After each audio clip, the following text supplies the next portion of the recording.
अस्सलाम वालेकुम दोस्तों, कैसे हो? उम्मीद है कि सब खैरियत से होंगे। अल्लाह आप लोगों को ऐसे ही खुश रखे।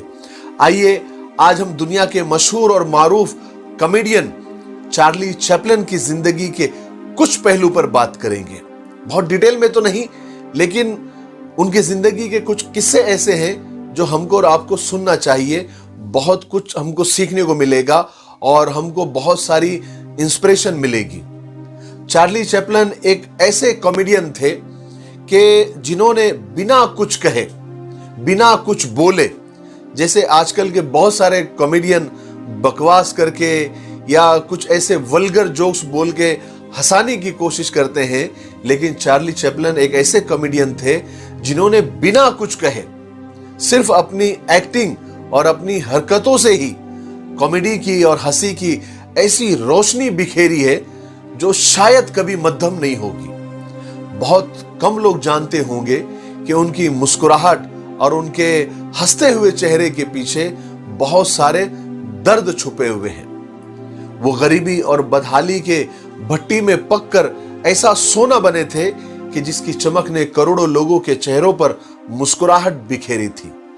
इसीलिए एक शायर कहता है कि हंसने हंसाने वाले लोग भी टूटे हुए होते हैं अंदर से, बहुत रोते हैं वो लोग जिनको लतीफे याद होते हैं। उनका एक मशहूर कौल है जो हमारे लिए बहुत बड़ा सबक देता है, बहुत बड़ा दर्स देता है। चार्ली कहते थे कि मैं कोशिश करता हूं कि मेरे दुख भले ही लोगों की मुस्कुराहट की वजह बने तो बने, लेकिन मेरी खुशियां कभी दूसरों की दुख की वजह नहीं बनना चाहिए। चार्ली 16 अप्रैल 1889 यानी हिटलर से 4 दिन पहले, हिटलर 20 अप्रैल 1889 को पैदा हुआ था और चार्ली 16 अप्रैल को यानी 4 दिन पहले लंदन शहर में पैदा हुए थे। और चार्ली के माँ बाप खुद एक एक्टर, सिंगर और जूनियर आर्टिस्ट के तौर पर स्टेज शो किया करते थे। चार्ली का बचपन निहायत ही दुखों में और दर्द में और गरीबी में, गुर्बत में गुजरा। बाप शराब का आदी था। पैसे कमाने के बावजूद शराब की आदत गरीबी की एक बड़ी वजह बनी हुई थी। एक मर्तबा का किस्सा है कि चार्ली की मां, जो कि सिंगर थी, स्टेज पर गाना गा रही थी। गाना गाते गाते अचानक उसकी मां की आवाज चली गई। अब लोग तो टिकट खरीद के आए थे। उन्होंने तो जब आवाज गायब हो गई तो जूते चप्पल की बारिश शुरू कर दी। जब चार्ली ने अपनी मां की यह हालत देखी तो अपनी मां को बचाने के लिए स्टेज पर आ गए और मां के सामने खड़े होकर अपनी तुतली और अटपटी और भोली सी आवाज में अपने मां के गाने को कॉपी करने लगे, उसको कंप्लीट करने लगे। इस अटपटे और अनोखी आवाज ने लोगों का दिल जीत लिया। अब जूते चप्पल की जगह पर सिक्के बरसने लगे। यह चार्ली की पहली कमाई थी। जिस वक्त उसकी उम्र सिर्फ 5 साल थी। चार्ली उसी वक्त समझ गए कि मेरी गरीबी, मेरे दुख, मेरे दर्द लोगों को कॉमेडी लगते हैं। यही वजह थी कि चार्ली की सारी फिल्में जो उन्होंने बनाई, गरीबी, दुख, बेरोजगारी और अकेलेपन को बताकर उन्होंने लोगों को ज्यादा हंसाया। कुछ ही दिनों में चार्ली के ऊपर एक दुखों का पहाड़ गिरा कि उनके माँ बाप के दरमियान झगड़ा हुआ और तलाक हो गई। चार्ली को और उसकी माँ को और उसके भाई को कुछ दिन अनाथ आश्रम में यानी यतीम खाने में भी रहना पड़ा। वहां भी एक दुखों का पहाड़ चार्ली के ऊपर गिरा कि उनकी मां यतीम खाने में रह रहकर पागल हो गई, उनका मानसिक संतुलन बिगड़ गया। तो अदालत ने चार्ली को और उसके भाई को बाप के हवाले किया, जब तक चार्ली के बाप ने तो दूसरी शादी भी कर ली थी। चार्ली की सौतीली मां ने बहुत ज्यादा जुल्म चार्ली पर और उसके भाई पर किए। फिर कुछ दिनों के बाद चार्ली की मां, जो सगी मां थी, वो ठीक हो गई तो चार्ली के दुखों में थोड़ी सी कमी आई। अब चार्ली स्कूल भी जाने लग गए थे, लेकिन वो इतने अच्छे स्टूडेंट नहीं थे क्योंकि उनके दिमाग में एक्टर बनने का कीड़ा था और घर का खर्चा भी चलाना था। तो वो पढ़ाई के साथ साथ स्टेज शो और ड्रामे भी किया करते थे और थोड़े बहुत पैसे भी कमा लिया करते थे। एक स्टेज शो के दरमियान एक डायरेक्टर की नजर चार्ली पर पड़ी। उसने चार्ली के अंदर के एक्टर को पहचान लिया और उस डायरेक्टर ने चार्ली की मुलाकात फिल्म मेकर ई हैमिल्टन से करवा दी। उन्होंने अपने एक ड्रामे शेल को होम ऑफर किया चार्ली को और चार्ली ने वो खुशी खुशी कबूल कर लिया, लेकिन पढ़े लिखे नहीं थे तो डायलॉग उनको रट्टा लगाकर याद करना पड़ते थे।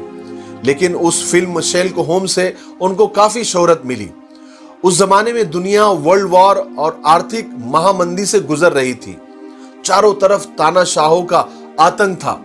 उन सब से लड़ने के लिए चार्ली ने कॉमेडी का सहारा लिया।